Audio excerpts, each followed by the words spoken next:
하나님께서는 욥에게 뭐라고 하신 걸까? 타브의 바이블 코어. 하나님께서는 성경 본문을 통해 무엇을 말씀하시는 것일까? 성경 본문의 핵심으로 바로 들어갑니다. 욥과 친구들의 논쟁의 핵심은 욥의 고난에 대한 진실입니다. 그들의 논쟁 끝에 드디어 하나님께서 출현하셨습니다. 누구의 말이 맞는지 하나님께서 진실을 밝혀주시리라 기대됩니다. 그런데 하나님께서는 욥의 고난과는 별로 상관없게 들리는 이야기들만 하십니다.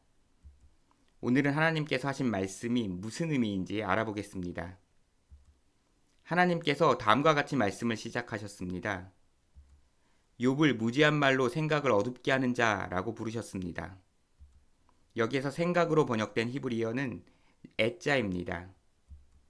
하나님께서 모든 말씀을 마치시자 욥은 자신이 애자를 몰랐다고 인정합니다. 따라서 애자는 하나님의 말씀의 중요한 키워드입니다.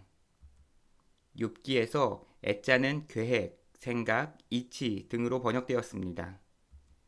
이후 하나님께서 자신이 하셨거나 하고 계신 일들을 말씀하시기 때문에 여기에서는 경륜이라는 번역이 가장 적절해 보입니다. 경륜은 어떤 목적을 이루어 가시는 계획적인 일하심을 의미합니다. 따라서 욥기 38장에서 41장에 하나님의 말씀을 한마디로 표현하면 욥이 이해하지 못한 하나님의 경륜입니다. 먼저 하나님께서 욥에게 우주의 창조 질서에 대해 아느냐고 물어보셨습니다. 이에 대해 욥은 아무 말도 할 수 없었습니다. 욥뿐만 아니라 어떤 사람도 이 질문에 대답할 수 없습니다. 역사상 여러 사람들이 세상의 시작에 대한 가설들을 내놓았습니다. 명성과 명예를 위해, 밥벌이를 위해, 지적 유희를 위해 이야기해 볼 수는 있습니다. 그러나 우리는 무지를 인정할 수 있는 용기도 필요합니다. 우주의 창조는 인간이 헤아릴 수 없는 영역입니다. 그렇다면 하나님께서 창조에 대해 물어보신 이유는 무엇일까요? 이 질문의 목적은 하나님께서 창조주이시고 반면 욥은 피조물인 현실을 직시하도록 하시기 위해서입니다. 욥은 자신에게 닥친 재앙이 하나님의 실수라고 주장했습니다. 이에 대해 하나님께서는 우주의 창조라는 근원적인 질문을 하시며 욥이 알 수 없는 경지가 있음을 일깨우신 것입니다. 이어서 하나님께서는 기상현상을 모두 통솔하신다고 말씀하십니다. 지구의 날씨뿐만 아니라 우주의 천체도 운행하십니다. 그리고 야생동물들의 특징이나 신비에 대해 열거하십니다. 우리는 기상현상, 천체의 운행, 짐승의 본능이나 습성 등을 스스로 존재하고 저절로 이루어진다는 의미로 자연이라고 부릅니다. 그런데 그 자연적인 존재와 현상들이 모두 하나님의 통치 안에 있다고 하십니다. 욥은 하나님의 능력 앞에서 보잘것없는 자신과 직면합니다. 욥은 자기 의를 주장하기 위해 하나님께서 공의롭지 않다고 부정했습니다. 이에 대해 하나님께서는 욥에게 내가 의롭다면 내 공의를 실현해보라고 말씀하십니다. 개역개정에서는 11절에 푸즈를 비우고로 번역하여 욥이 분노를 풀라는 의미가 되었습니다.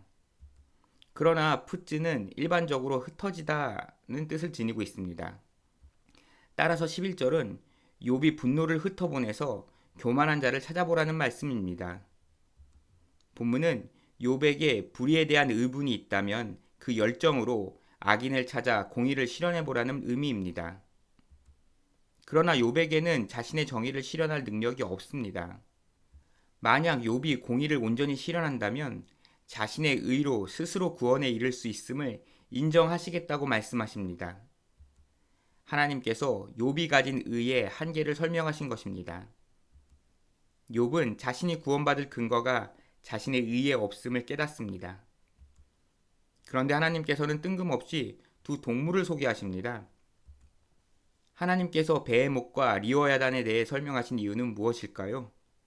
하나님께서는 욥을 강력한 두 동물과 비교하셨습니다.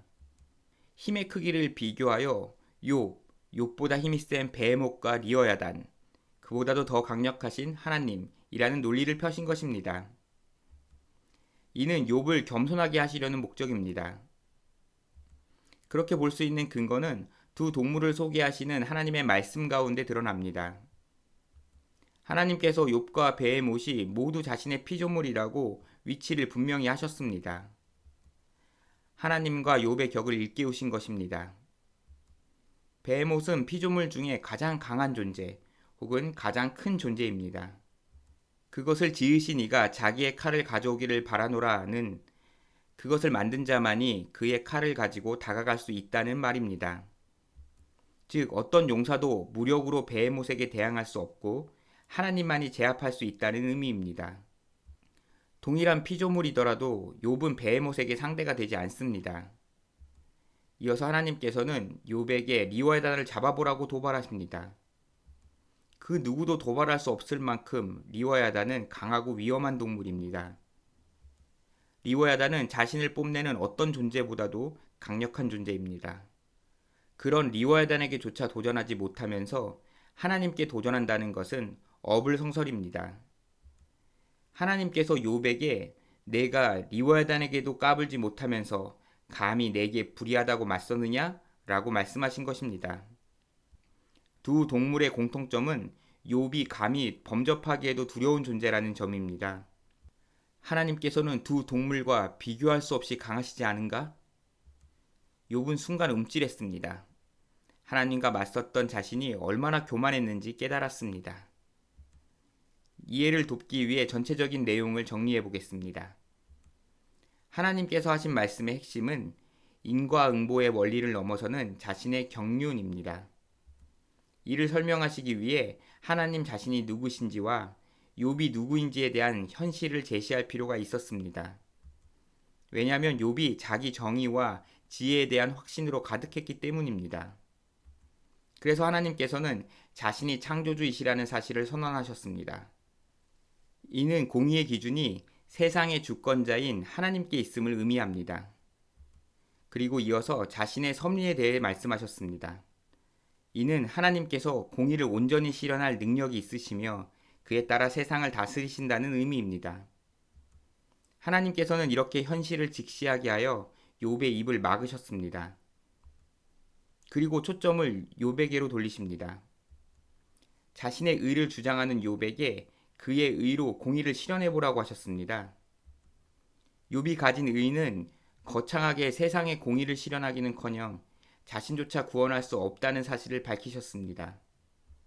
그리고 욥이 감당할 수 없는 베헤못과 리워야단이라는 두 동물을 소개하셨습니다. 이는 하나님께서 자신의 피조물에게조차 대항할 수 없지 않느냐고 욥을 굴복시키신 것입니다. 이와 같이 하나님께서 하신 말씀은 인간이 가져야 할 지혜의 근본입니다. 지금까지 타브의 바이블 코어였습니다. 시청해주셔서 감사합니다.